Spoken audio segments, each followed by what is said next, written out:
She stayed silent when he followed her. She remained calm when he stopped her. But the day he embarrassed her in front of everyone, that's when her father came home. It happened in the hallway between third and fourth period, right where everyone could see. Jordan Banks walked with her binder pressed tightly to her chest, head down, moving fast like always. She wasn't shy, just focused, 17 years old, with college acceptance letters already in her hands. Top of her class, no trouble, no fuss. Just her books, and her plans. But that Wednesday, everything changed.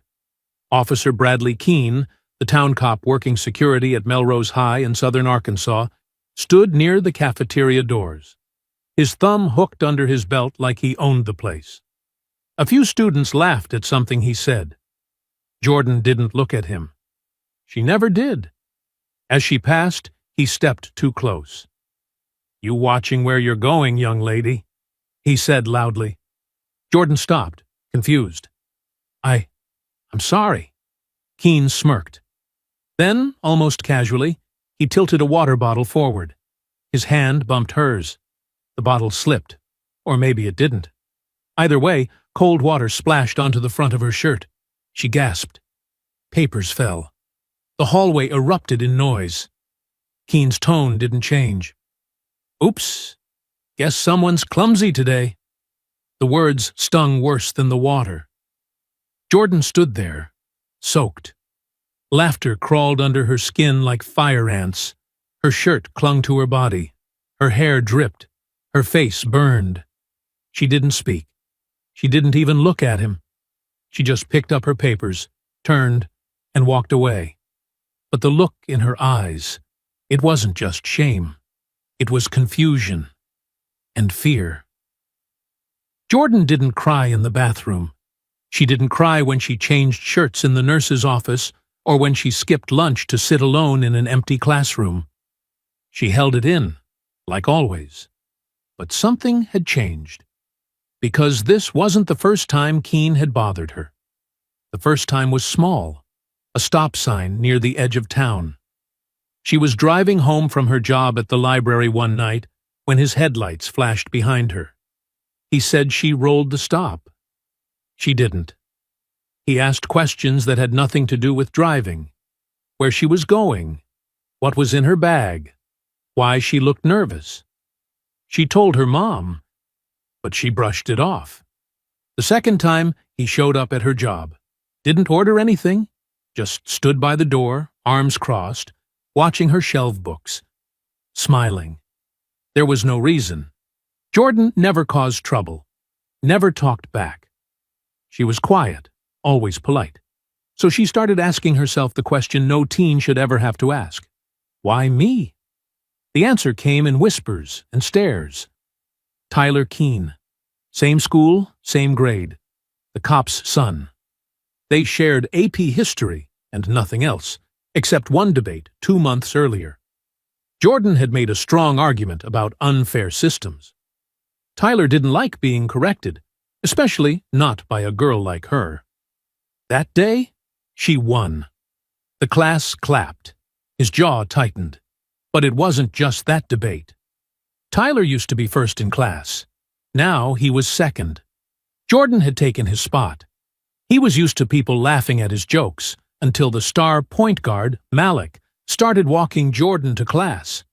That's when things got strange. She'd catch Tyler staring, whispering to friends when she passed, posting vague things online. And then his dad, Officer Keene, started showing up everywhere. What Jordan didn't know? Tyler had told his father she was rude, that she started fights, that she talked back. He twisted the truth, left out details, made himself the victim. And Officer Keene believed him. No questions asked. But Jordan still didn't know the full story. All she knew was things were getting worse. By Friday, Jordan couldn't pretend anymore. She moved through school like a ghost, quiet, tense, eyes down. Everyone had seen what happened in the hallway. Some laughed. Most stayed quiet. Even though no one said it out loud, she felt the change. The air shifted when she entered a room.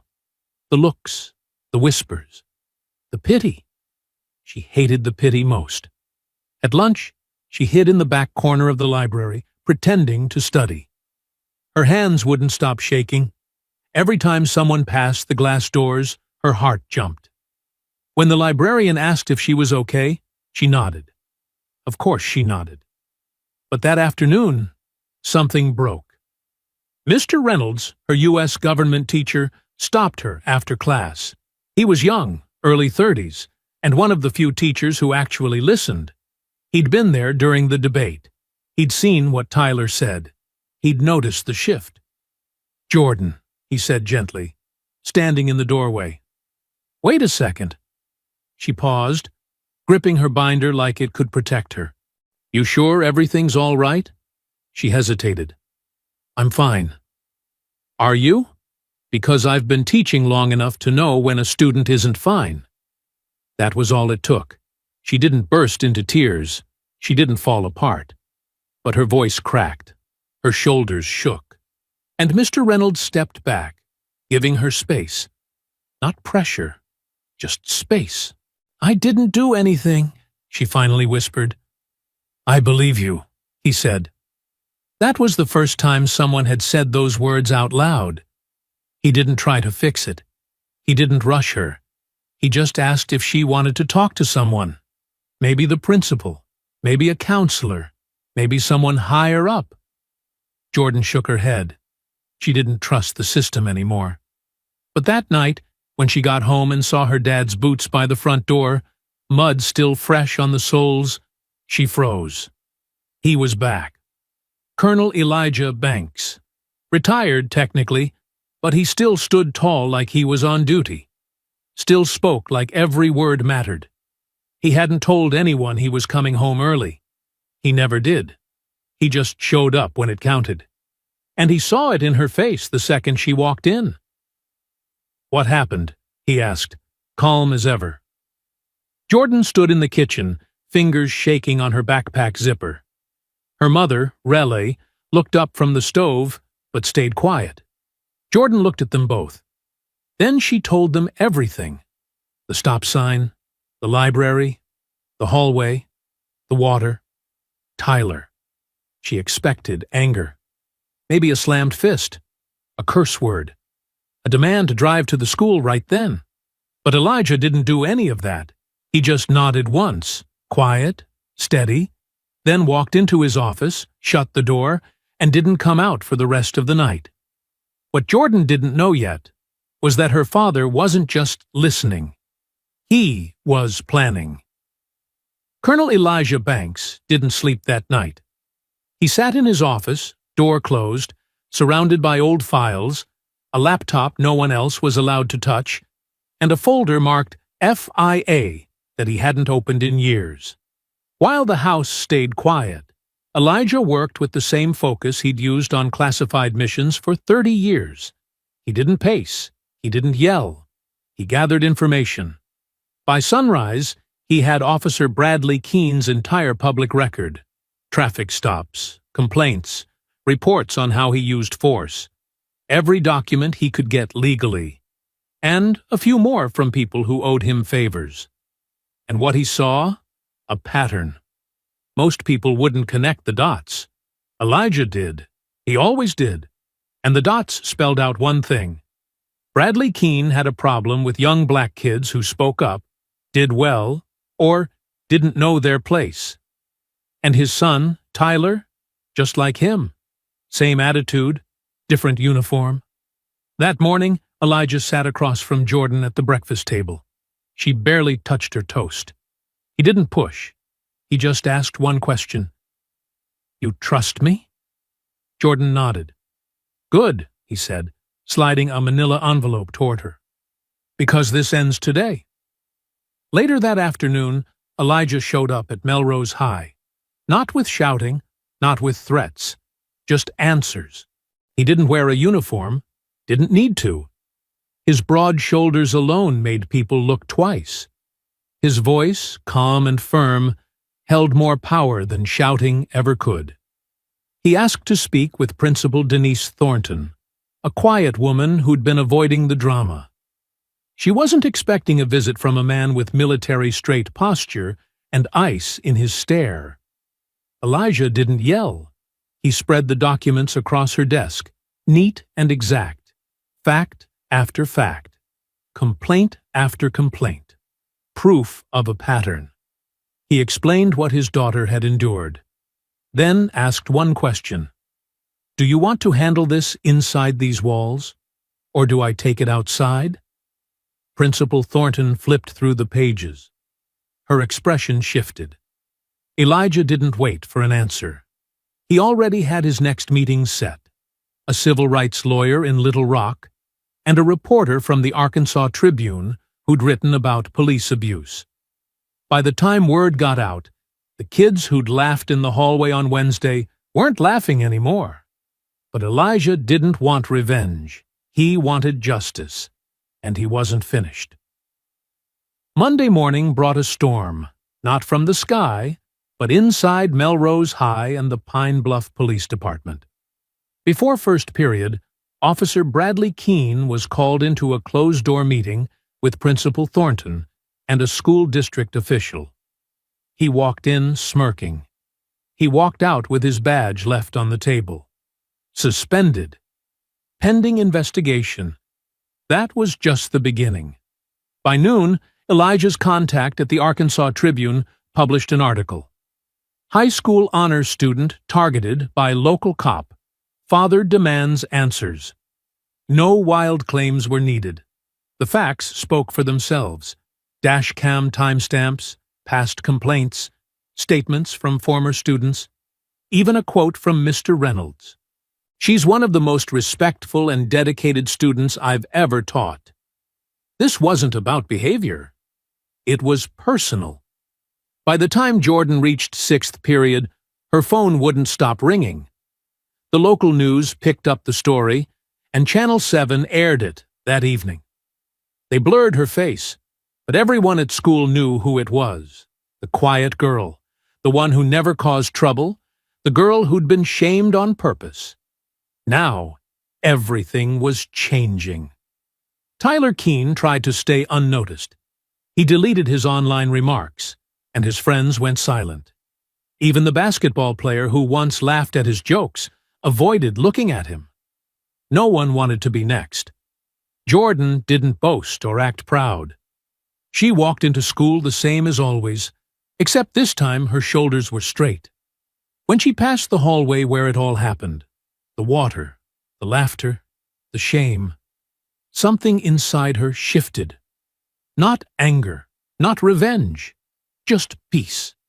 Outside school, things grew louder. 3 more students came forward with similar stories, 2 black boys and a girl.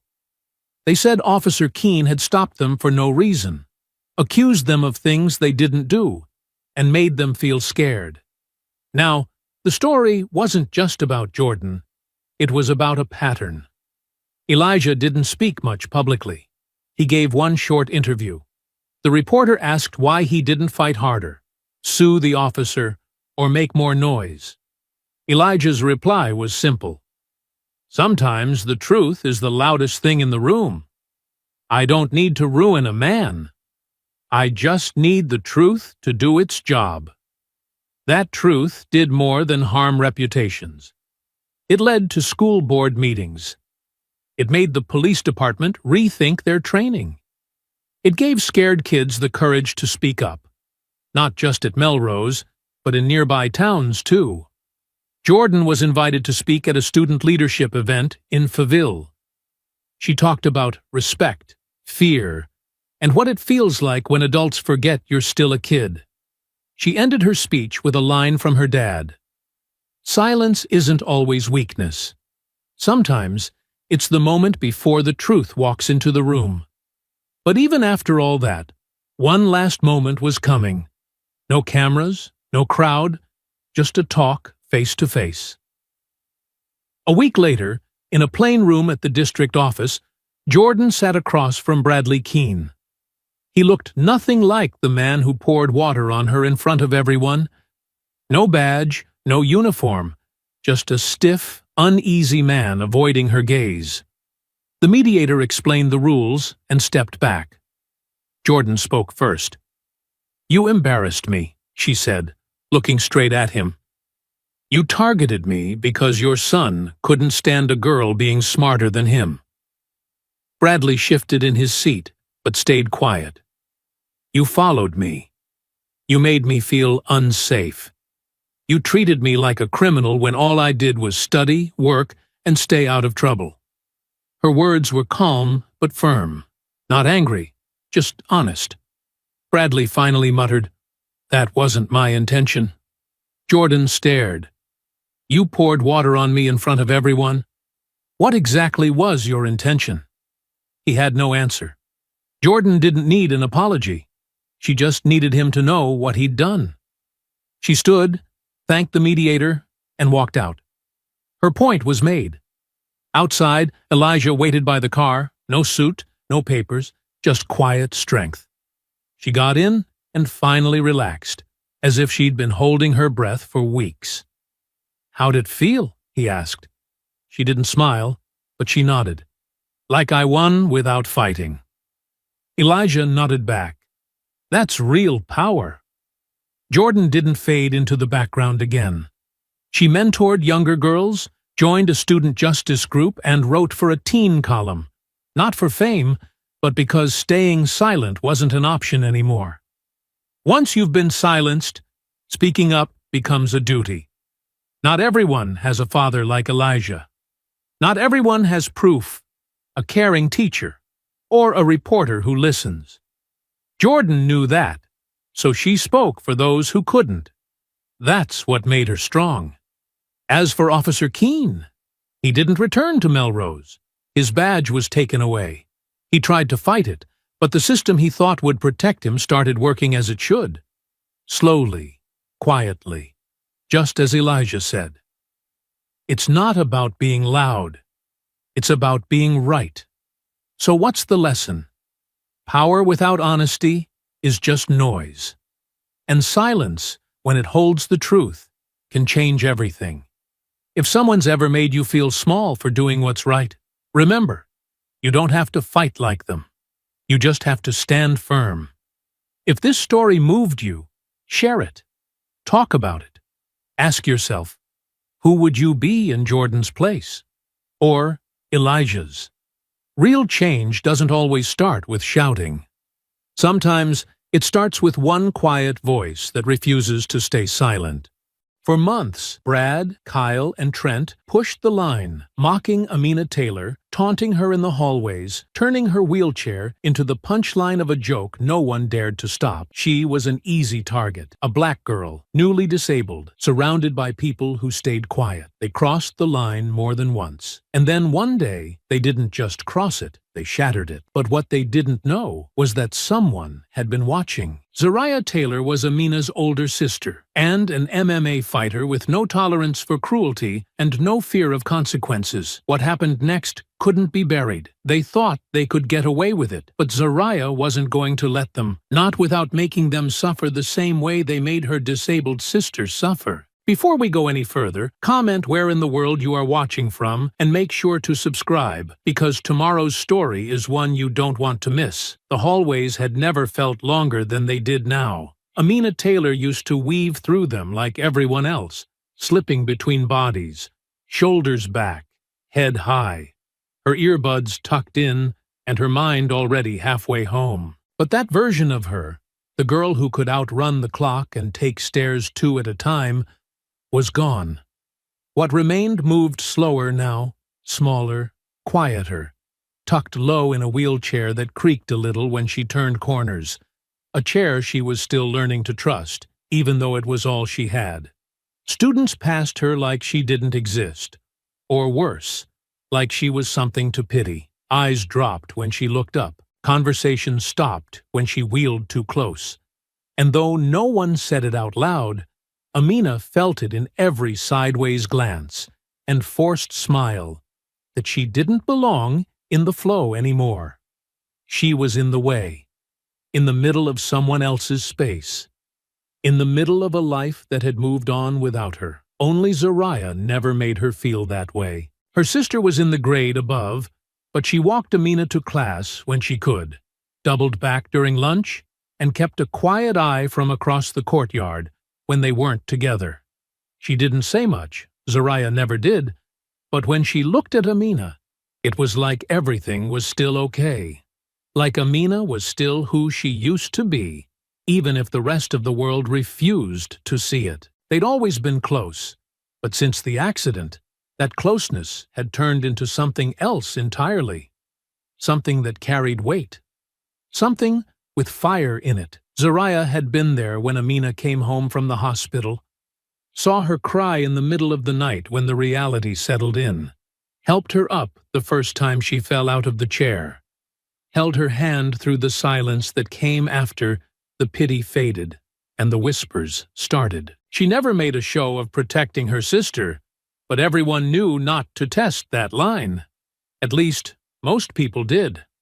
There were others, ones who watched Amina a little too closely when Zariah wasn't around, ones who saw the chair not as a boundary to respect, but an opening to exploit. Brad, Kyle, and Trent weren't new faces. They had been cruel before the accident, but back then it was surface-level taunts, background noise that never stuck because Amina could walk away. Now she couldn't walk at all, and that had changed the game. They hadn't come full force yet, but their presence had grown louder lately. They lurked behind lockers. They snickered when she passed. Kyle once brushed past her wheel and whispered, "You look better sitting down anyway." Brad had dropped a crumpled napkin in her lap one morning and smirked like it was the funniest thing in the world. No one stopped them. No one even looked. Amina didn't tell Zariah, not because she didn't want to, but because she already knew what Zariah would do, and she wasn't ready for that. Not yet. Her sister's temper wasn't wild or loud, but when it broke like steel. Clean. Final. Zariah had never been suspended in her life, but there was a quiet edge to her that made people think twice.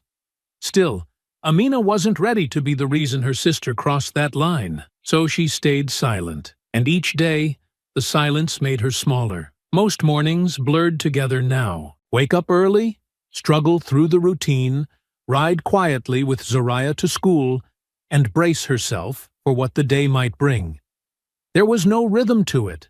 Not anymore. Just moments stitched together by effort. Each one survived, but never easy. It wasn't that Amina had no friends. She used to have plenty. But since the accident, they had slipped away. Some fast and some slow, like water draining through cracks she hadn't known were there. The girls she used to laugh with at lunch now offered her soft looks from across the room. The kind people gave when they didn't know what to say and didn't want to say the wrong thing. A few texted her after she came back. Most didn't. No one said anything cruel to her face, but no one stood between her and the ones who did either. And lately, Brad and his friends had stopped pretending. It started with the names: Wheels, Pity Case, Floor Crawler. They tossed them like darts in the hallway, always just loud enough to catch her ear, but quiet enough that no teacher could be sure. They'd brush too close behind her chair, slap the backrest like it was a joke, or bump the foot pedals with their shoes so the whole frame jolted forward. One time, Trent pretended to trip and sent her backpack skidding across the floor, then made a big show of laughing when she had to ask someone else to pick it up. No one helped. No one even asked if she was okay. She'd learned not to cry at school, at least not where they could see her, but the shame settled into her chest like a stone. Zariah could sense something was off, even though Amina said nothing. Her older sister's eyes would linger longer at the cafeteria door, scanning for any sign of tension. She watched who stood near Amina's locker. She noticed how her sister held her arms tighter around herself, and how her answers came shorter, with less and less of the warmth she used to have. But Zariah didn't push. Not yet. She gave Amina space, assuming she'd speak when she was ready. Then came the assembly. It was one of those mandatory events where the entire school squeezed into the gym, rows of folding chairs lined up across the polished hardwood. The smell of sweat and dust clinging to the air, no matter how clean the place looked. Amina didn't mind assemblies. They gave her a chance to blend in, to sit quietly without being noticed. But this one had a different tone. It was Patriot Day, a proud annual display where veterans spoke, flags were waved, and the student body stood hand on heart, while the national anthem echoed through the speakers. Zariah had found her a seat near the front before leaving to join her own grade section. Amina sat in silence, her chair locked, hands resting on her lap. She watched the microphone hum with static as a vice principal introduced the guest speaker, then nodded along as the gym quieted and the first notes of the anthem began. People stood around her like a tide rising. She stayed seated. It wasn't that she meant anything by it. She couldn't stand. But in that moment, all that mattered was how obvious it looked. Her head dipped, eyes staring down at her shoes as she tried to disappear into the seat. But it was too late. She'd already been seen. Brad's voice cut through the silence like a scratch on glass. "Oh, no respect for the flag," he said, loud enough for heads to turn. "Come on, you could at least try to stand up." Laughter snuck in around the anthem's final notes. A few boys near the back chuckled. A teacher frowned, but did nothing. The music kept playing. The flag kept waving. Amina sat frozen. Kyle joined in. Maybe she just doesn't believe in America. Or maybe she's just lazy. More laughter, louder now. Brad cupped his hands around his mouth like he was leading a chant. "Stand up, stand up, stand up." And with every word, her face burned hotter, her chest tightened harder, until the tears pushed forward, and there was nothing she could do to stop them. She bit her lip, clenched her hands into fists on her lap, and kept her head down, hoping no one would notice. But they always did. Someone snapped a photo. Someone else whispered something cruel behind her back. The anthem ended, and as everyone sat, the sound of her quiet sobs was just loud enough to carry. She didn't remember much of what the speaker said after that. She didn't look up. She didn't move. She just waited for the assembly to end, for the chairs to scrape back, for Zariah to return. And when she did, Zariah took one look at Amina's red eyes and trembling shoulders, and didn't ask what happened. She just knelt beside the wheelchair and held her hand the entire walk back to class. But her jaw was clenched the whole way. And behind her eyes, something sharp had started to take shape. Zariah didn't let go of Amina's hand the rest of the day, not even when she dropped her off at her last class. She stood just outside the doorway, arms crossed, jaw locked, her eyes scanning every student who passed like she was memorizing faces. When the final bell rang, she wheeled her sister to the car herself, skipping practice and brushing off texts with one-word replies. The silence between them on the ride home wasn't heavy. It was loaded. Amina stared out the window, her fingers curled around the strap of her backpack, watching the houses blur into a quiet stretch of road. The sun was already low, throwing long shadows across the dash. Zariah hadn't turned the radio on. She didn't ask how the rest of the day went. She just drove, one hand on the wheel, the other tapping slowly against her thigh. When they pulled into the driveway, Zariah didn't go inside. She popped the trunk, grabbed the ramp from the back, and unfolded it carefully. Amina waited until it was in place before rolling herself down, not saying a word. She tried to head toward the front steps, but Zariah stepped in front of her. "Who was it?" she asked, her voice calm, too calm, the kind of calm that felt like the edge of a storm. Amina didn't answer. She didn't look up either. Zariah crouched beside the chair, blocking her path, her expression unreadable, but her eyes locked in. "You're crying in front of a gym full of people, and you expect me not to ask?" Amina shook her head slowly. "It was nothing." Zariah didn't move. "Don't do that. I said it's fine," Amina muttered, but the words didn't carry any strength behind them. Zariah leaned in closer. You think I didn't see your face after that assembly? You think I didn't hear them laughing? Amina flinched. It doesn't matter. Yes, it does, Zariah said, her voice tightening. It matters if someone's hurting you. It matters if you're walking around holding it all in while they get to pretend like nothing happened. Amina looked away. Her fingers were trembling now. You can't fix everything. I know that, Zariah replied. But I can fix this. If you just tell me who— No, Amina cut in, sharper than she meant to. Because if I tell you, you're going to lose it. You're going to get in trouble. And then I'll be alone. The words came out fast, and once they did, she hated how small they made her sound. But it was true. The fear of being without her sister, of sitting alone in that building, while those same boys laughed behind her back and pushed her chair for fun, it was heavier than anything else she carried. Zariah had always been the shield. Without her, there was no protection. There was just her, and the silence, and the chair. Zariah didn't answer right away. She stood slowly, jaw tight, arms folding across her chest as she looked down at her sister. The frustration on her face wasn't aimed at Amina. It was directed somewhere else entirely. Somewhere far away, but coming closer every day. I'm not going anywhere, she said quietly, not as a promise, but as a statement carved from stone. But you can't keep this to yourself. It's not safe. Amina nodded, but it wasn't agreement. It was just a way to end the conversation. Zariah stepped aside and let her through. She watched as Amina struggled with the front door, the ramp just a little too steep, the wheels slipping once before she caught herself. Zariah didn't help this time. She just stood there and watched, her heart pulled tight, her fists curled slightly at her sides.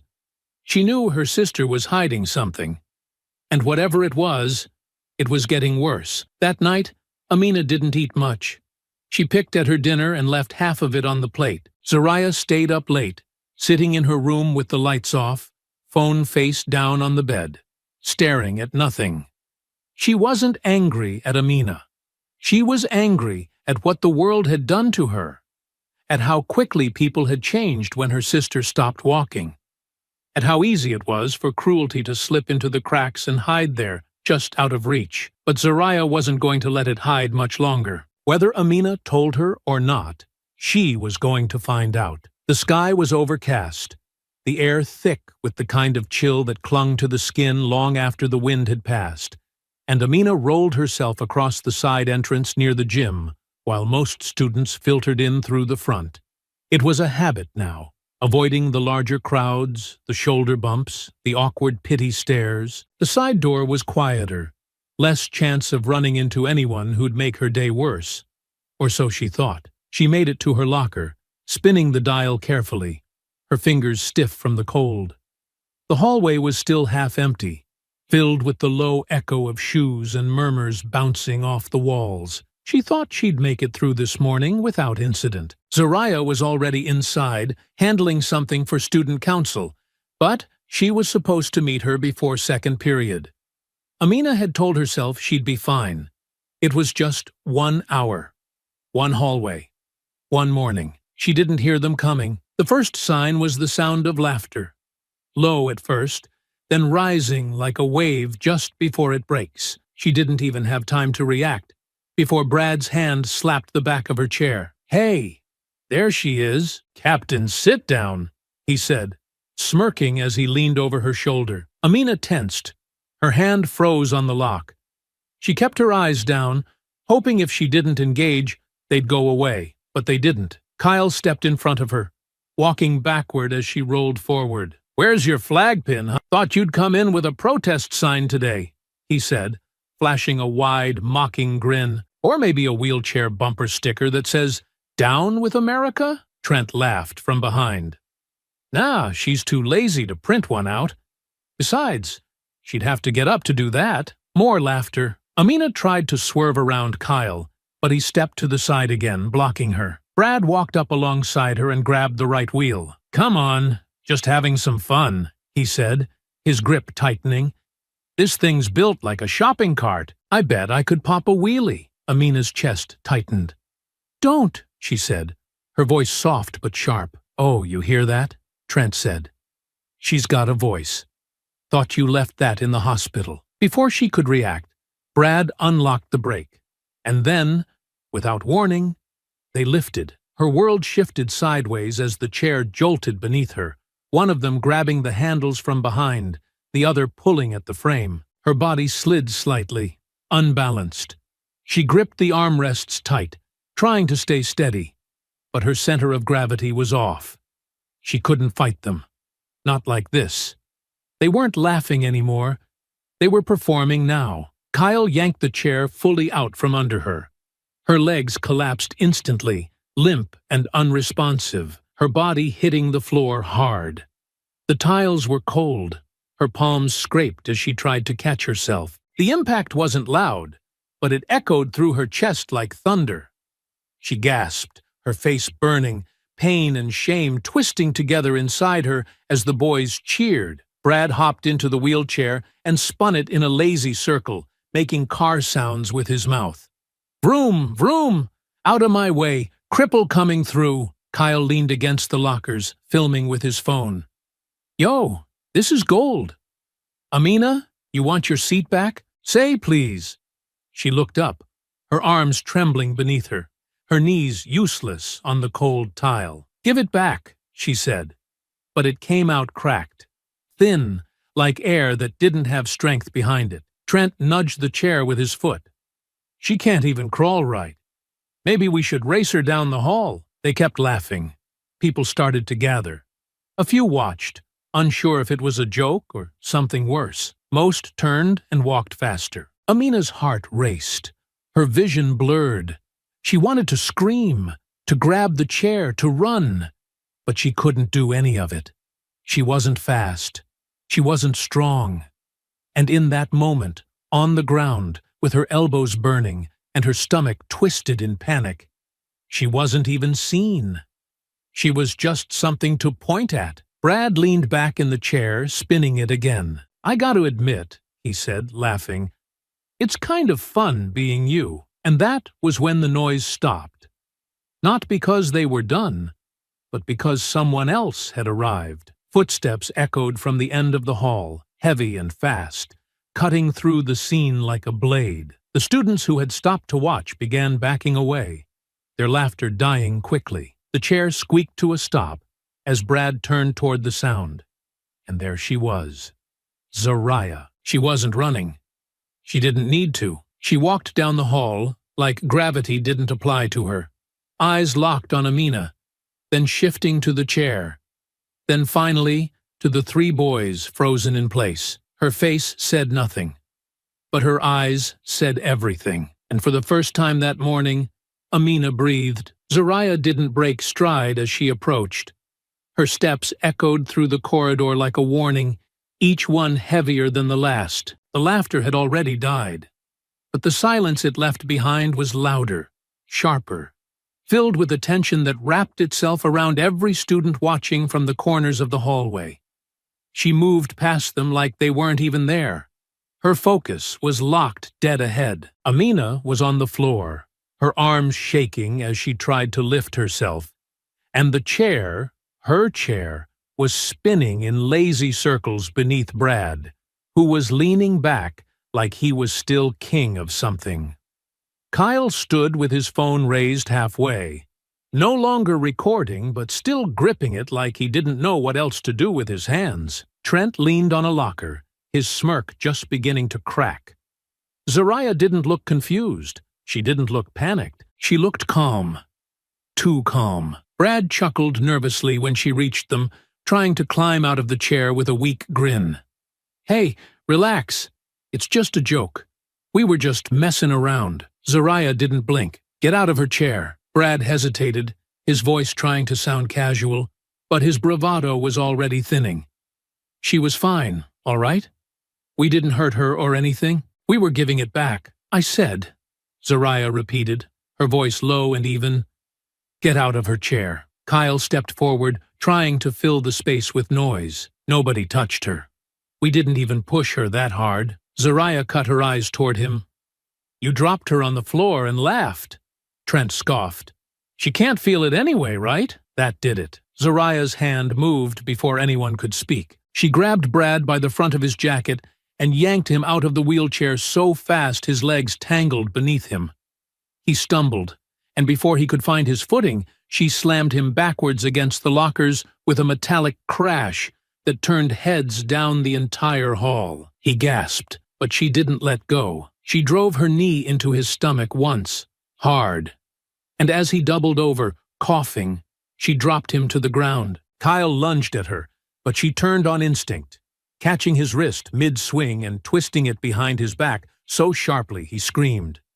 "You touch her again," she hissed, "and I'll break something you do feel," he thrashed, trying to swing with his free hand, but she ducked the wild punch and swept his legs out from under him. He hit the floor hard, his head snapping against the tile with a dull thud. He groaned, clutching his shoulder, but she was already turning. Trent charged at her from the side, yelling, trying to grab her in a full tackle. Zariah barely stepped back in time. His momentum sent them both stumbling. They crashed into a row of lockers, the sound booming like thunder. She twisted, trying to break free, but he had a grip on her hoodie now, dragging her sideways. "You think you're tough?" he barked. "You think you can come in here and—" She drove her elbow into his ribs once, then again, and when his arms loosened, she spun, grabbing the front of his shirt and throwing him across the hallway. He hit the ground hard, rolling once before slamming into the base of a trophy case. Glass cracked. A cheerleader's photo inside the frame rattled loose. By now, students had backed far away, but no one had left. No teachers had arrived. Phones were out again, not to stop the fight, but to capture every second of it. It wasn't just a fight anymore. It was something else entirely. Something that had been building for days, weeks, maybe even longer. Zariah's chest rose and fell fast, her fists still clenched as she took in the scene. Kyle wheezing on the floor, clutching his wrist. Trent groaning by the broken glass. Brad crawling toward a backpack, spitting curses under his breath. "You're gonna regret this," he snarled. "You think just 'cause you can throw a punch." Zariah walked toward him slowly. "I'm not throwing punches," she said flatly. "I'm delivering consequences." He lunged from the floor, trying to surprise her with a blind tackle, but she sidestepped it, grabbing his arm mid-motion and twisting him mid-air. He crashed down on his side with a pained yell. She didn't stop. She grabbed the back of his jacket and dragged him a few feet like he weighed nothing, tossing him hard against the lockers again. "This is for pushing her," she said, as he slid down the metal. She kicked his ribs. "This is for laughing." Another kick. "This is for recording it." He tried to speak, but nothing came out. She turned, stepping toward Kyle, who was scrambling up now with a broken look in his eyes. "You want to finish this?" she asked.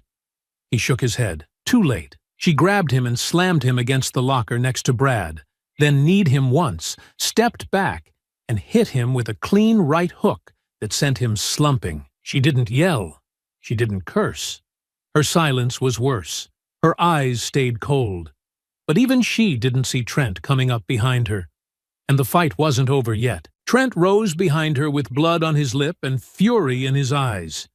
He didn't charge this time. He pounced, wrapping both arms around Zariah's waist and yanking her backward with everything he had. She lost her footing, crashing into the ground with him on top, his elbows striking the side of her head in the fall. For a second, everything jarred sideways. Noise, color, movement blurring around her. He tried to pin her arms down, growling through clenched teeth, spitting out curses like they were spitfire. "You think you're some kind of hero?" he snapped. "You're just another thug. Just another—" Zariah twisted under him, forcing her knee between them, gritting through the pressure until she found her angle. She shoved upward, grunting with the effort, then rolled, reversing their position with raw force. Her elbow came down into his jaw once, hard. Then again, snapping his head to the side. She grabbed his shirt and slammed the back of his head into the floor. Once, then twice, the impact echoed, and for a moment everything else seemed to stop. Blood ran from his mouth now, dark and fast. And when she stood, he didn't follow. Kyle crawled toward a hallway exit, dragging himself across the tile with one arm, his face dazed, his breathing shallow. Brad tried to grab a metal broom from the janitor's bucket someone had left near the lockers, but his hands were shaking too badly. He swung it once, blindly, and the end of the handle clipped Zariah's shoulder. She didn't flinch.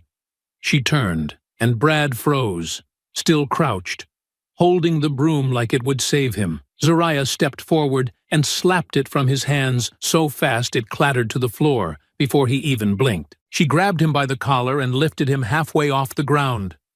"You humiliated my sister," she said, her voice low and sharp.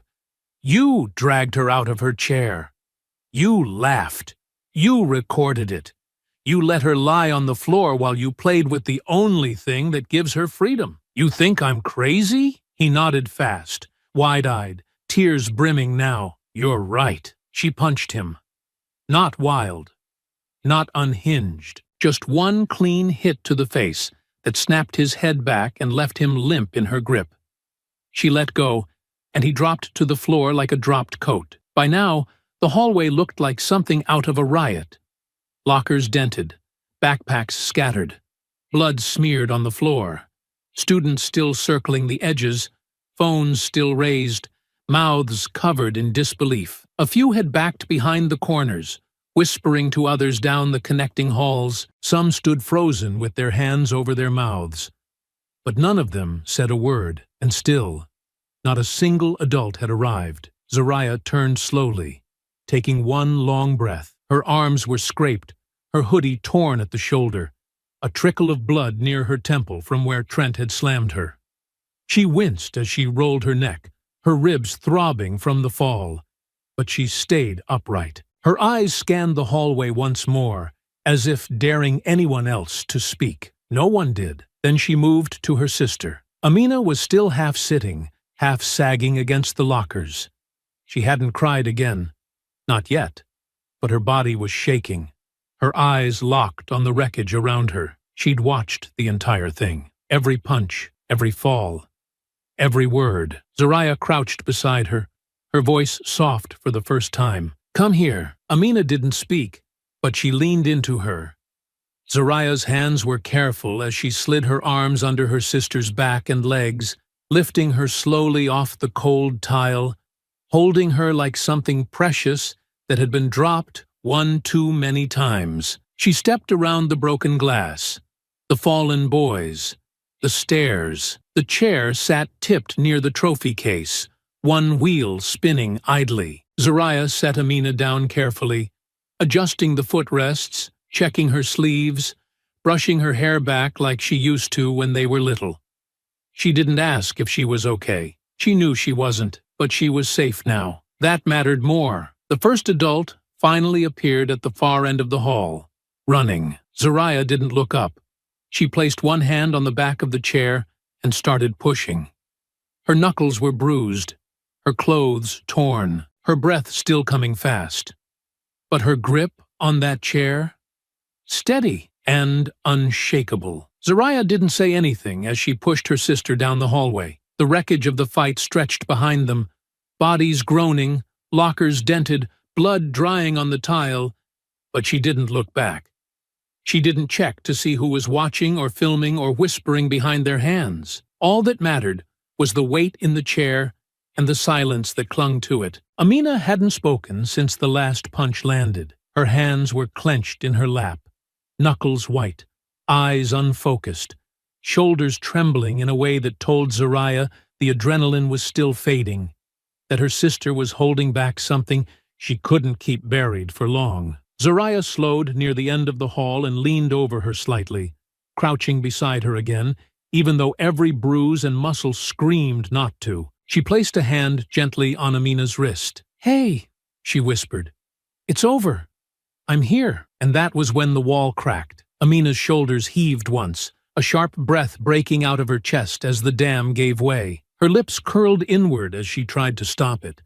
But the tears came too fast, too full. She turned into her sister's arms and buried her face against Zariah's shoulder, clutching the front of her hoodie like it was the only thing keeping her from falling apart completely. Zariah held her like she had in the hospital room that first night after the accident, when Amina had woken up screaming, terrified at the stillness in her legs. Held her like she had in the hallway outside the bathroom when a teacher had barked at her for being late, not even noticing she couldn't get the stall door open. Held her like she was trying to shield her from a world that kept forgetting how to treat her like a person.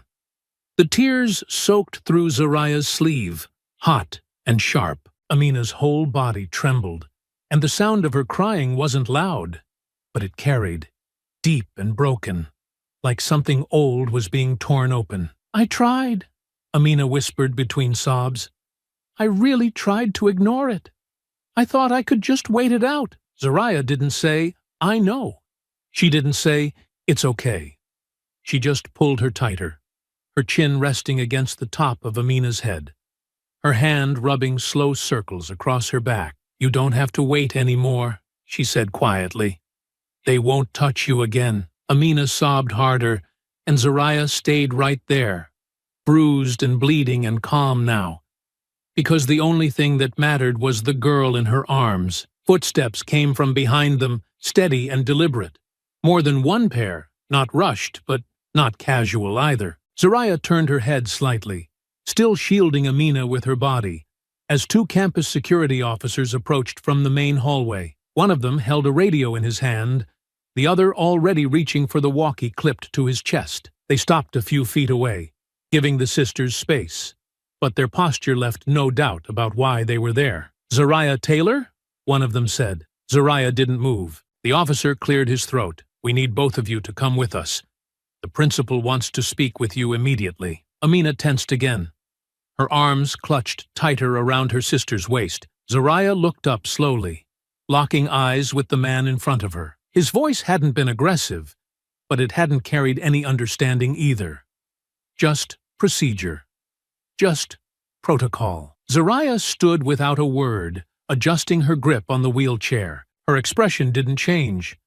She didn't argue. She didn't ask why. She just nodded once, then looked down at Amina and whispered, "We're going together." And with that, she turned the chair and followed the officers down the hall. Wherever this was heading, they would face it side by side. The main office was too clean. That was the first thing Amina noticed when they wheeled inside. The floor gleamed under the fluorescent lights, the walls lined with laminated posters about school pride and zero-tolerance policies, as if any of that had ever protected her from what happened just minutes ago. The silence inside felt colder than the hallway they'd just come from, and somehow heavier too, like whatever was about to be said had already been decided long before they stepped through the door. Zariah didn't speak. Her breathing had slowed, but her hands still twitched now and then, like her body hadn't quite come down from everything it had just done. The security guards didn't say a word either. They led them through the front office, past curious glances from staff, and to a frosted glass door near the back. One of them knocked twice, then opened it. "Come in." Zariah pushed Amina forward into the room. Principal Langston sat behind the desk, flanked by Vice Principal Meyer, whose glasses sat crooked on the bridge of his nose and whose expression was unreadable. Both men looked serious, not shaken, not surprised, just settled, like this conversation was a formality. Zariah stood straight, hands at her sides, eyes level. Amina sat quietly beside her, trying to disappear into the cushion of her chair. Langston adjusted a file on his desk. "Zariah Taylor," he said. "Do you understand why you're here?" Zariah's reply was flat. "Because I stopped 3 boys from attacking my sister." Langston nodded slowly, as if weighing his next words. "We've reviewed video recordings from students and taken statements from staff and the students involved. I won't deny that what happened to Amina is serious. However," Meyer cut in, However, your response was violent, prolonged. Several students have already left campus with injuries requiring medical attention. One may have a broken rib. 2 others are concussed. Zariah didn't blink. They're lucky, that's all. Langston leaned forward slightly, elbows on the desk. That's exactly the problem. We cannot have students taking matters into their own hands. No matter what the reason is. They dragged her out of her chair, Zariah said, her voice rising slightly. They left her on the floor like trash. And I'm the problem? There's a line, Meyer replied firmly. And you crossed it. Zariah's hands curled into fists. Because I did something you wouldn't. Langston gave her a long, measured look, then glanced at the folder again. We've made our decision. Effective immediately, you are expelled from this school. The words landed like a weight in the room. Amina turned, eyes wide, mouth opening like she was about to protest. But no sound came out. She looked at Zariah, waiting for her to respond, to argue, to push back. And Zariah did. She stepped forward, voice tight with fury. You're serious. You're throwing me out, while the 3 of them get to limp home, spin their story, and come back tomorrow like nothing happened. They're being disciplined, Langston replied stiffly, pending further review. But we can't ignore the damage done. You used excessive force, because you never lifted a finger to stop them, Zariah shot back. You ignored the warnings. You ignored her complaints. You ignored her. So I stopped waiting. This isn't about your sister anymore, Meyer said sharply. This is about you. Zariah gave a bitter laugh, stepping back, shaking her head. No. This has always been about her. You just don't want to admit how fast you looked the other way. Langston stood. You'll leave the school grounds immediately. Your parents have been notified. Security will escort you out. Amina's voice finally cracked through the tension. No. Wait. Zariah turned to her. For a moment, the anger dropped from her face, replaced by something else. Something hollow. I'll be fine, she said softly, crouching again to meet her sister's eyes. But you need to keep your head up now. Amina's chest was tight, her breath catching. I don't want you to go. I know, Zariah whispered, her voice breaking just slightly. But they're scared of strength. That's why they're doing this. You just make sure they stay scared of yours. One of the security guards stepped inside the room. Time to go. Zariah stood up slowly. She looked once more at the 2 men behind the desk, both of whom had turned their attention back to their papers, as if what had just happened didn't need further discussion. Then she walked out. And with every step she took, Amina felt the fear sink deeper. Because the one person who had always been there, who had always stood between her and the worst the world could offer, was gone now. And the school hadn't changed. Only the hallway had. The house was quiet when they got home. Too quiet. Their mother wasn't back from work yet, and the usual background noise, the television humming low in the living room, the gentle clatter of dishes, the sound of someone moving from one room to another, was missing. Only the distant tick of the hallway clock filled the silence as Zariah helped Amina up the ramp and through the front door, careful not to jostle the chair too hard. Amina didn't say much, and Zariah didn't push her too. She just rolled her sister to the middle of the living room and crouched in front of her, resting her arms on Amina's knees, breathing slowly, her eyes searching her sister's face for something solid to hold on to. Amina looked away. Zariah followed her gaze. They sat there for a while like that, the afternoon sun spilling across the carpet, catching the specks of dust that drifted lazily through the air. Outside, someone's dog barked. A car door slammed down the street. The world kept moving. But inside, everything still felt like it was standing still. Zariah finally broke the silence. Her voice was soft, but not tired. I'm sorry. Amina blinked. What? I promised I'd protect you, Zariah said, her head lowered. And now I'm not allowed within 50 feet of your school. Amina shook her head, her throat tightening. You didn't do anything wrong. Zariah looked up again. Didn't I? I beat the hell out of 3 kids, Amina. I gave them bruises and blood, and reasons to spin the story however they want. Now, I'm the violent one, the angry one, the one they'll say snapped. And you're still stuck in there with them. Amina didn't answer right away. Her hands were folded tightly in her lap, her shoulders tense. She looked so small in that chair sometimes, Zoraya thought.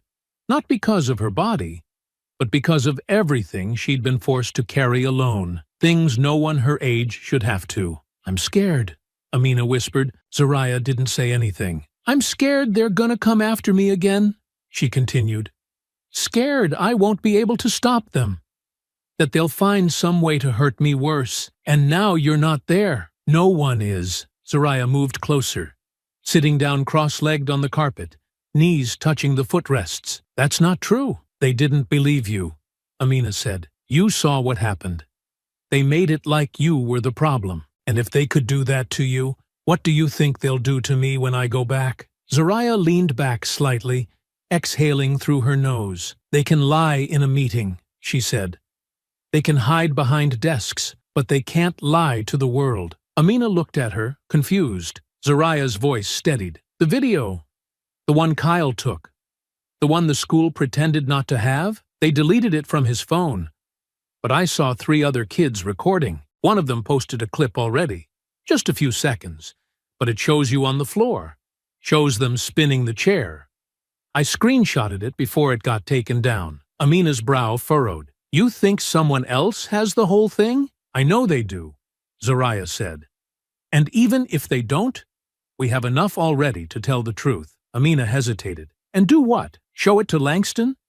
He already made up his mind. Zoraya shook her head. Not him. Everyone else. She stood up, went to her bag by the door, and pulled out her phone. Then she brought it back and placed it gently in Amina's hands. You're going to post it. Amina stared down at the screen. Me? They expect you to stay quiet, Zoraya said. They expect you to cry in the corner, wait for some weak apology, maybe get an extra hall monitor for a week. But if this comes from you, if people see your face, hear your voice, they won't be able to ignore it. Not this time. Amina's grip tightened around the phone. Her voice shook. I don't know if I can. What if it just makes things worse? Zoraya knelt down again, leveling her gaze. Then we fight harder. She pulled her own phone out and opened a folder. Photos, screenshots, the short video, her notes on the boys' names, a log of every incident Amina had mentioned over the last month, pieced together in careful, quiet rage. We'll post the clip with a caption, just a few lines, then tag the local news station, the district office, the Disability Rights Foundation, maybe even the city's community group.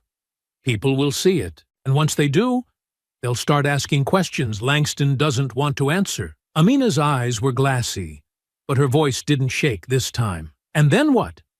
Zoraya reached out and placed her hand over Amina's. Then we make sure the world hears what they tried to bury. And for the first time all day, Amina nodded without hesitation. They didn't sleep much that night. Zoraya sat on the edge of her bed with her laptop open, fingers typing and retouching the post over and over again, while Amina lay curled on her side in the chair beside her, a blanket wrapped around her legs, eyes wide open and unfocused, as if staring into the future they had just set in motion. They picked the cleanest footage they had.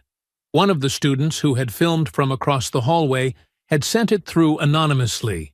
No name, no comment, just the raw file. It was longer than the first clip, shaky but clear. The entire hallway could be seen. Amina on the floor, Brad spinning the chair, Kyle laughing, Trent walking away like it was all harmless. No audio manipulation, no cuts, just the truth, playing out in real time. Zoraya added subtitles and blurred the crowd to protect the others who hadn't said a word, but might now claim they wanted to help. The caption was short. A few sentences, nothing dramatic. This is what they did to my sister. She's disabled. She asked them to stop. They didn't. I was expelled for defending her. They're still enrolled.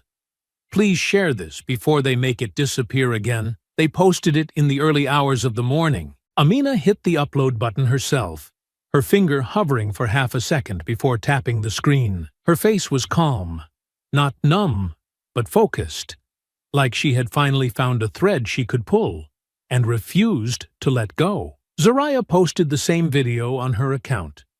They both tagged every local outlet, every organization they could think of. It was quiet at first.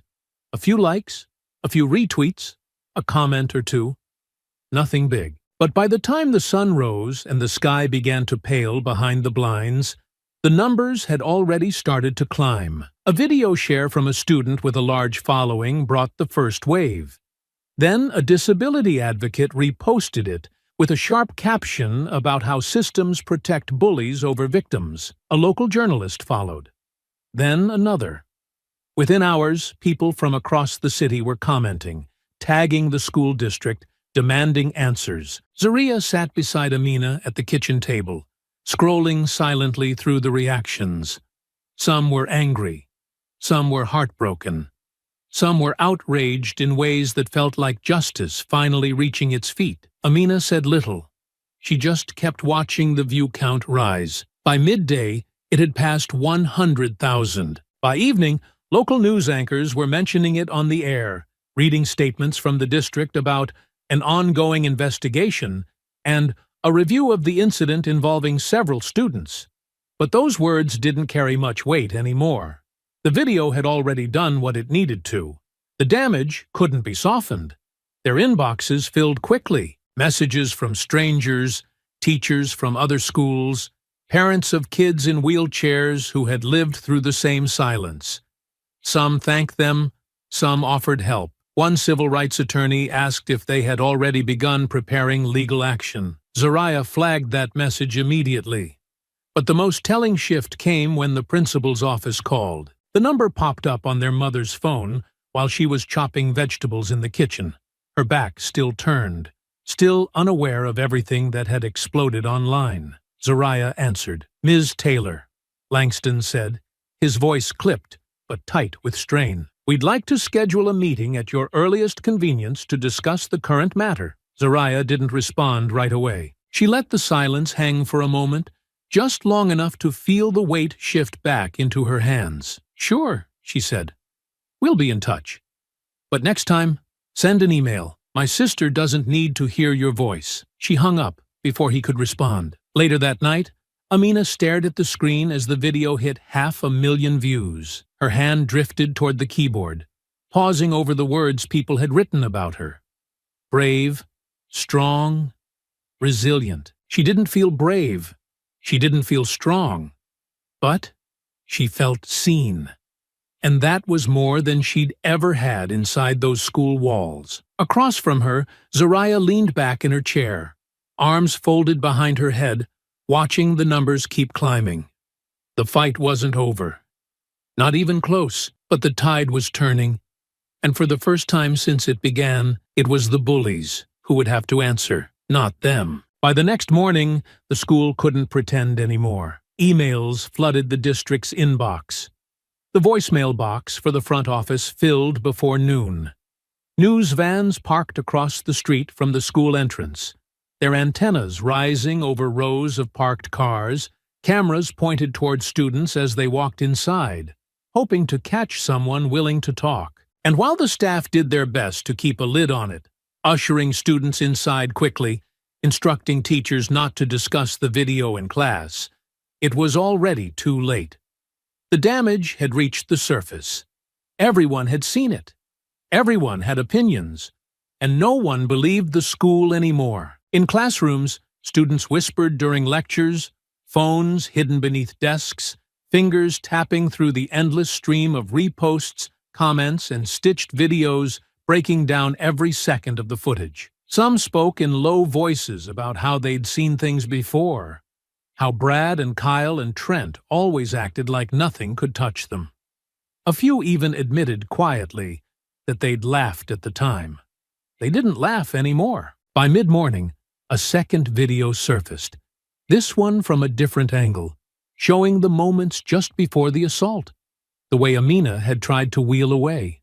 The way Brad had stepped in front of her. The smirk on his face when he leaned into the handles and unlocked the brakes. It wasn't just bullying anymore. It looked like assault. That afternoon, Zoraya and Amina were called into a meeting at the district office. This time, it wasn't just Langston and Meyer behind a desk. It was a panel. Representatives from the superintendent's office, a school board liaison, a district legal advisor, and one silent woman from the Department of Equity and Inclusion, who said nothing the entire meeting, but took notes with a pen that never stopped moving. They sat in a quiet, windowless conference room, the walls lined with framed photos of smiling graduates and group shots from outdated school events. The contrast between those images and the tension in the room was sharp enough to taste. Langston was there too, but he didn't lead the conversation. Zoraya did. She came with notes, names, timelines, incident logs, screenshots of comments, quotes from teachers who had witnessed things but never acted. She laid everything out in calm, measured words, her voice never shaking, her posture never folding. And beside her, Amina sat still in her chair, silent but present, her eyes focused on every person at the table, like she was seeing through the polished wood and rehearsed sympathy. "You expelled me for protecting my sister," Zoraya said, her voice even. "And you let her walk back into that school the next day with the same boys who pulled her out of her chair. You didn't review footage. You didn't speak to her. You didn't do anything except punish the person who made you look bad." One of the board members shifted uncomfortably. "We understand that mistakes were made, and we're conducting a full review." "You're not reviewing anything," Zoraya interrupted, her voice rising slightly. "You're reacting because you got caught, because the world saw what you refused to see." The silence afterward was thick and long. Then the legal advisor spoke. "We've reviewed the footage and documentation provided. We've also spoken to additional students.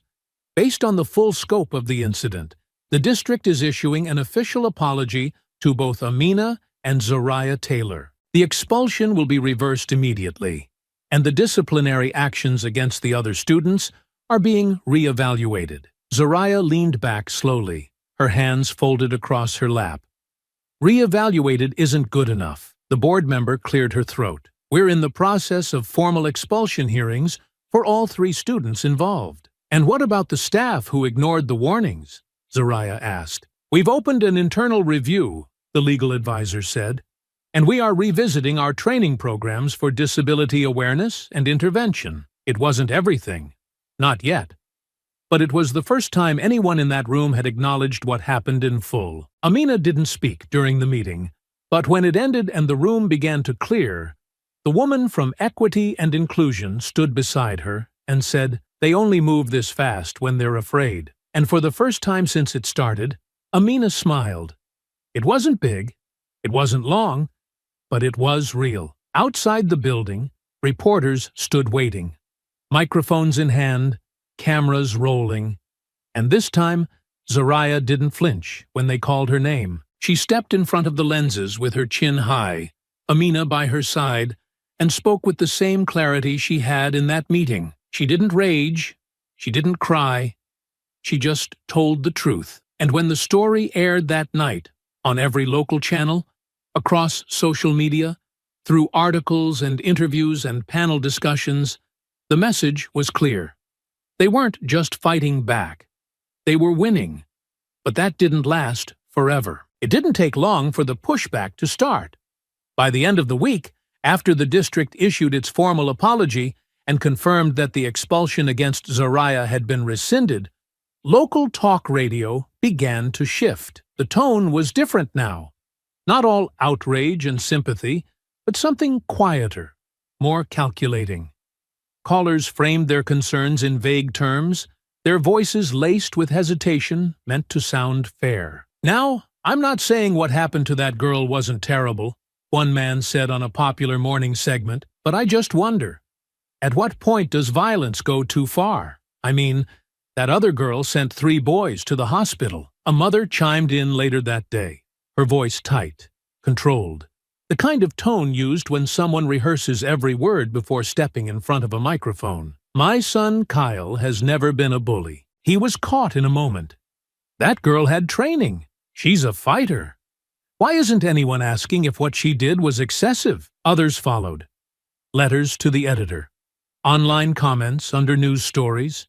Carefully worded statements from the parents of the boys involved, crafted by lawyers and public relations coaches, and framed with language that danced around accountability. They didn't deny what happened. They didn't apologize for it either. They just redirected the spotlight away from their sons and onto Zariah. A few of the articles began referring to her as the expelled MMA student, rather than by name.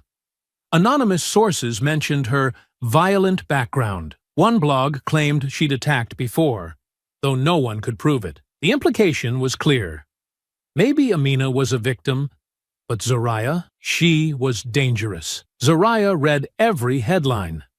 She didn't flinch, but Amina noticed the way her sister stayed up later now, scrolling through articles on her phone, fingers clenched, jaw tight. She noticed how Zariah stopped posting for a few days, how she pulled away when friends texted, how she said she was fine, but walked around like she was waiting for something else to hit her. It hit Amina harder, because while Zariah had always been the one who fought, who stood tall and took the heat, Amina knew the toll it took to be misunderstood by choice, to be turned into something ugly by people who never looked you in the eye. They were doing it again, just with bigger words, louder platforms, cleaner suits. At school, a few students started wearing red wristbands, a color tied to the varsity team, a quiet show of support for Brad and the others. A few muttered things in passing. One boy said Zariah got lucky that she wasn't behind bars. Another laughed and said Amina should be thankful anyone talked to her at all. None of them touched her. But the air had changed. The principal sent out a memo reminding students to treat each other with compassion and to avoid taking sides during what he called a delicate and polarizing situation. Zariah tore it off the bulletin board when she saw it and tossed it into the trash. They want a clean ending, she told Amina that night. They want it quiet, a nice little press conference and a lesson learned, and everyone goes back to class like it never happened. Amina looked up at her. But it did happen. Zariah nodded. That's why they're scared. Because we're not letting them wrap it up. The next morning, a legal filing went public. Amina Taylor versus the District Board of Education. A civil suit alleging failure to protect a disabled student, willful negligence, and systemic inaction toward repeated harassment. The attorney who had messaged them after the first video had filed it on their behalf. Zariah didn't speak during the press interview. She stood behind her sister, hands folded, face steady. Amina did the talking now. Slowly, carefully, clearly. She told the room that it wasn't about revenge, that it wasn't about attention, that all she wanted was safety, fairness, and dignity. That she hadn't had those things since the moment her chair became a target. After the interview, reporters crowded around again. Some of them asked about the wristbands, about the new rumors, about the pushback from the boys' families. Amina answered the same way every time. I can't walk away, so I won't back down either. And in that moment, even as the spin machines turned and the parents scrambled to protect their sons' images, it was clear that something had shifted for good. Because now, it wasn't just Zariah who fought, it was Amina too. It happened outside the district building 3 days after the lawsuit was filed. The weather had turned colder, the wind sharper around the edges, and the sky hung gray overhead, like it hadn't decided whether to rain or just make the city feel heavier. Amina and Zariah had just finished a short meeting with their lawyer. Updates, nothing urgent, when they stepped outside into the small parking lot tucked behind the building. The cars were lined up tight, boxed between a chain-link fence and a row of sagging hedges. That's where she saw them. Brad and his father. The boy stood stiff near the passenger side of a black SUV, hands stuffed in the pockets of a varsity jacket he hadn't earned back yet, his face pale but tight, with something that looked like anger stretched too thin to hold itself together. His father leaned against the hood of the car, tall and broad, a thick-necked man with salt and pepper stubble and a suit jacket worn like armor. His arms were crossed, his jaw set hard. The kind of man used to getting his way with a voice raised in the right room. Zoraya slowed, but Amina didn't. She wheeled forward, not fast, not reckless, just steady, and when she came to a stop about 10 feet from them, she didn't flinch. Her hands rested lightly on the rims. Her expression was calm. Brad's father stepped forward first. "You think you're clever," he said, his voice flat, the kind of tone meant to fill space like pressure. "Dragging my son's name through the mud, spinning stories to ruin his future. You think anyone's going to remember the truth after you've poisoned it this way?" Amina tilted her head, her eyes steady. "I'm not the one spinning anything." He took a step closer. "You don't understand what kind of damage you're doing." Behind him, Brad stayed silent. Zoraya moved closer, her posture guarded, every step measured. But Amina raised a hand gently, signaling her to hold back. Then she looked straight at Brad. "You brought your daddy to yell at me?" she said, her voice soft but clear. "Wasn't brave enough to do it yourself?" His eyes flickered. His father's expression hardened. "You're out of your depth, little girl." Amina smiled, slow and sharp. "I've been dragged across floors, left on the ground, mocked by people who thought I'd stay quiet forever. And I still came back. I'm not out of my depth. I'm just out of patience." He stepped closer. Zoraya moved to intercept, but Amina didn't move. "You think this is strength?" he asked, low and hard. "Sitting in a chair behind a lawsuit?" Amina's voice didn't waver. "No, I think strength is sitting in a chair and still making people like you nervous." For a moment, no one moved. Then Brad's father looked away, just briefly, like the words had landed somewhere he hadn't expected. Behind him, Brad's jaw twitched. His mouth pressed into a thin line, but he still didn't speak. He didn't step forward. He didn't apologize. He just stood there, shadowed by the man who had clearly taught him how to fight only when the odds were stacked in his favor. Amina leaned forward slightly in her chair. "I'm not scared of you," she said. "And if you think showing up here's gonna stop me from telling the truth, you really don't understand who you're dealing with." The man stared for a moment longer, then glanced over at Zoraya. Whatever he saw in her eyes made him pause. He stepped back without another word, nodded to his son, and turned toward the car. Brad followed. He glanced back once, just for a second, but Amina had already turned away. By the time the SUV pulled out of the lot and disappeared around the corner, the wind had picked up, tugging at the edges of her coat and rustling the dry leaves that skittered across the asphalt. Zoraya stood beside her in silence. "You okay?" she asked finally. Amina nodded, eyes forward. "I'm just tired of people thinking they can scare me." Zoraya gave a quiet laugh under her breath. "They're scared," she said. "That's why they showed up." And neither of them said it out loud, but they both felt it, deep and certain, like a wire pulled tight between them. This wasn't the end, but it was no longer a fight for survival. It was a fight they were starting to control. By the following week, things stopped being manageable. The school's strategy of silence, of controlled statements, deflective language, and shallow gestures no longer worked. Every time they tried to issue a neutral press release, it was torn apart in the comment sections, dissected by local news panels, mocked on social media.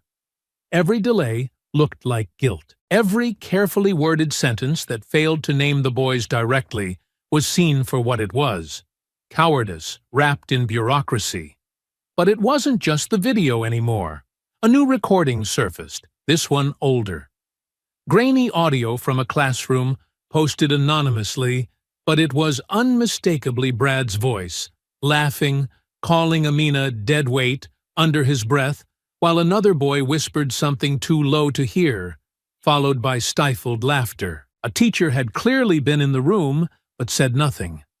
You could hear the dry erase marker squeaking on the board in the background while it all happened. The clip spread faster than the first, because now it wasn't just the cruelty, it was the cover-up. People started speaking out. A former student posted a long thread about how she'd been harassed her senior year, and the school had investigated but told her not to ruin anyone's future. Another mentioned Kyle getting caught with a bottle of liquor in his gym bag and walking out of detention 2 days later with no mark on his record. A boy shared that Trent had broken his glasses in the locker room during freshman year, and the coach told him not to report it unless he wanted to stir the pot. It was all coming loose. And the boys' families knew it. The lawyer representing the Taylors received an unexpected call, an offer for early settlement, with no admission of wrongdoing, but a promise to discuss financial compensation and systemic reform. The number they floated was large. Enough to tempt silence, enough to make everything disappear, at least publicly. But Zariah and Amina weren't interested in vanishing. Their lawyer turned it down.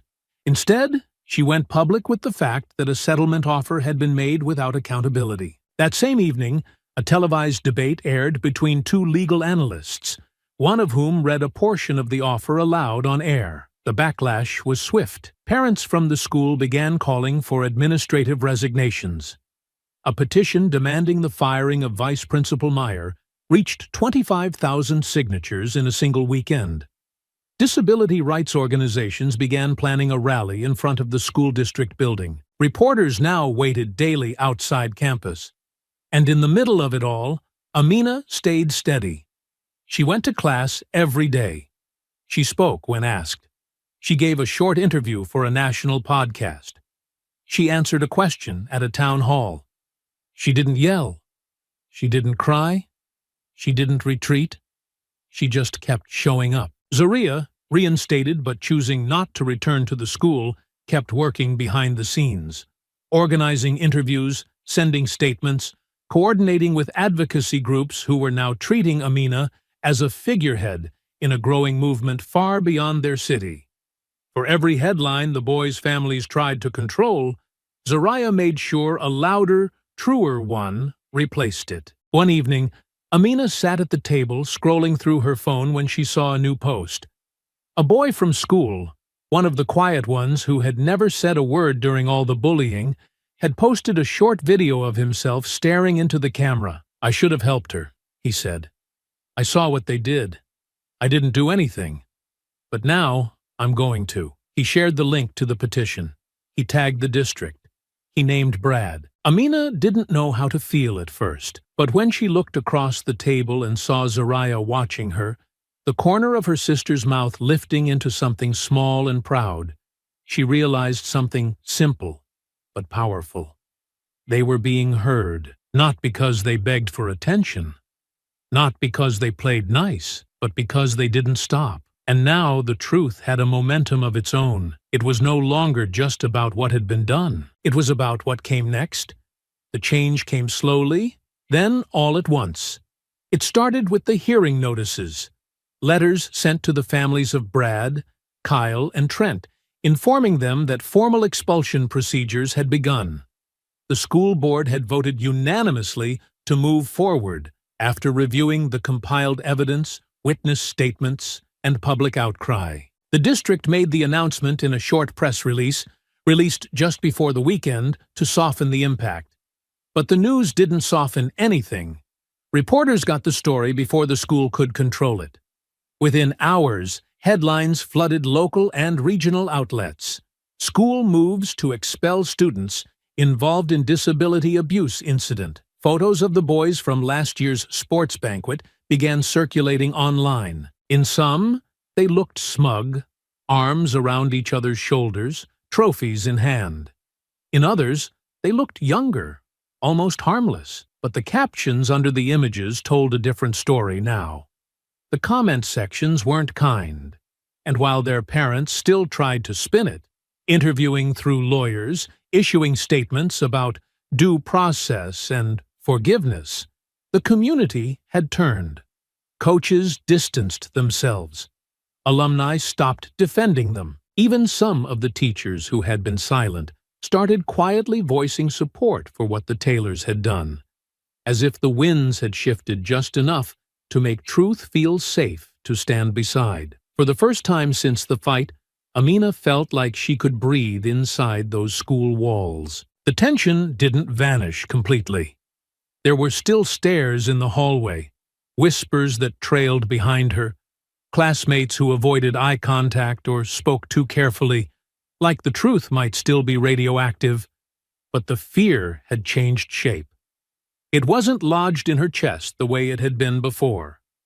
It didn't grip her hands when she turned corners, or sit on her shoulders when she passed certain lockers. It had moved.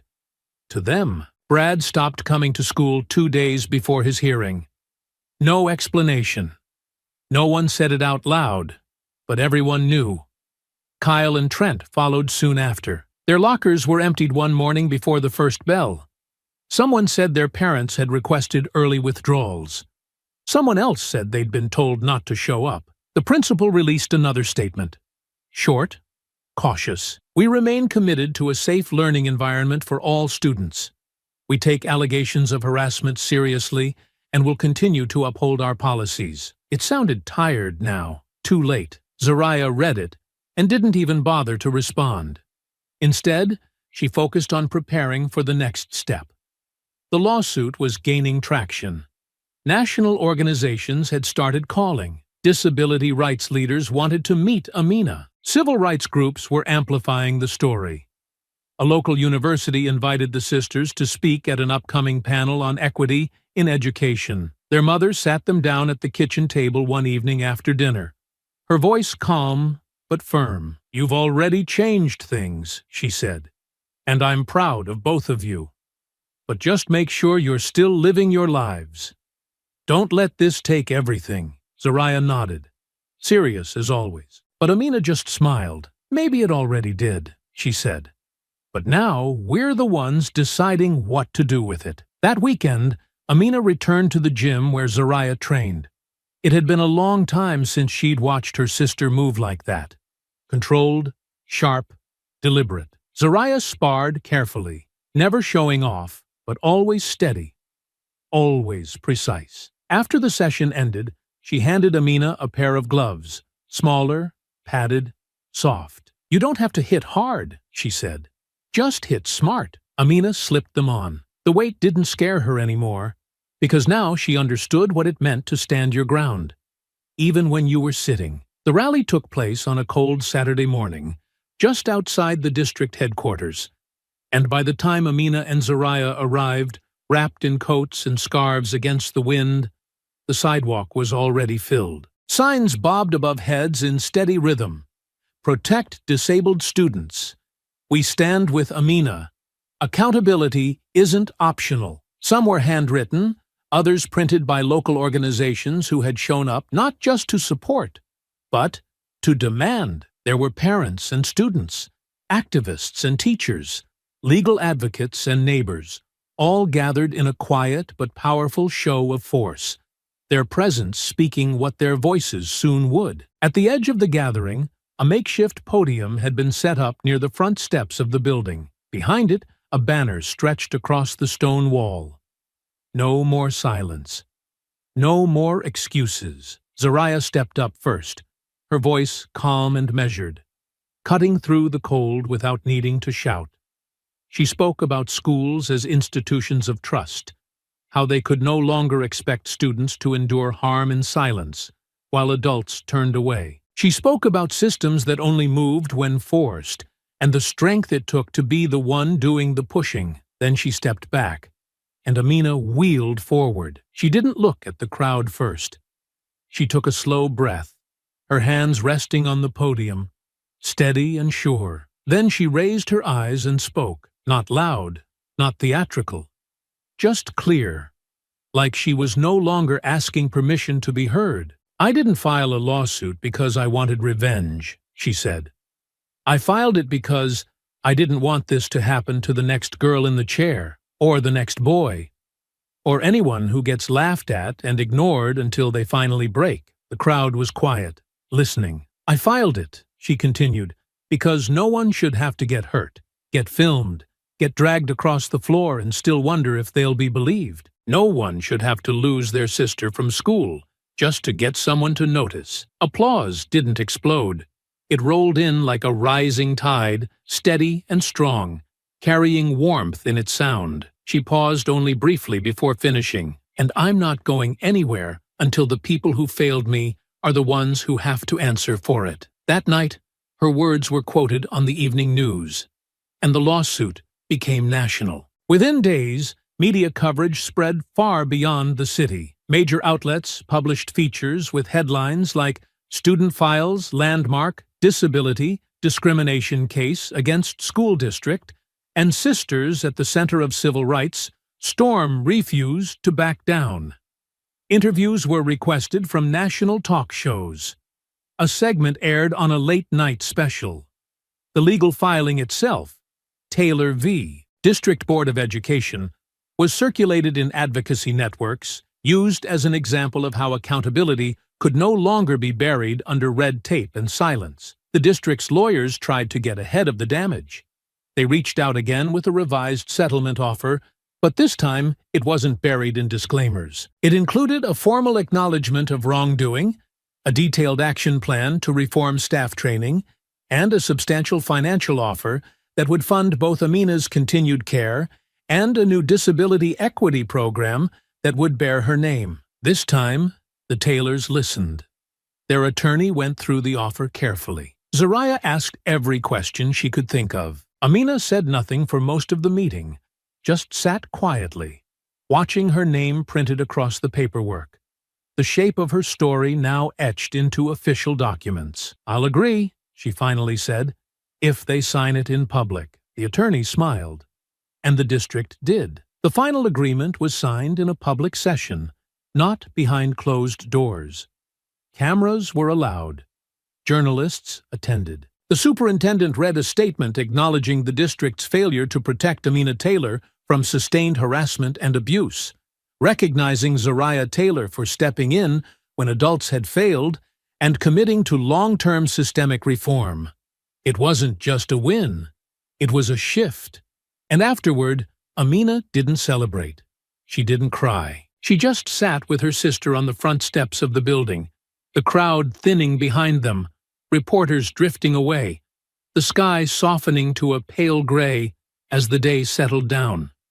Zoraya handed her a bottled water and sat beside her in silence. "You did it," Zoraya said quietly. Amina shook her head, just slightly. "We did it," and while neither of them said it out loud, both understood the same thing in that moment. The story wasn't about revenge anymore. It was about what came next, what they'd build with the space they'd carved out, and how many more would follow the path they'd forced open. The dust never settled completely, but it did begin to clear. The news cycle moved on after a while, shifting its spotlight to another city, another story. The cameras left the school parking lot, the reporters stopped calling as often, and the comment threads grew quieter.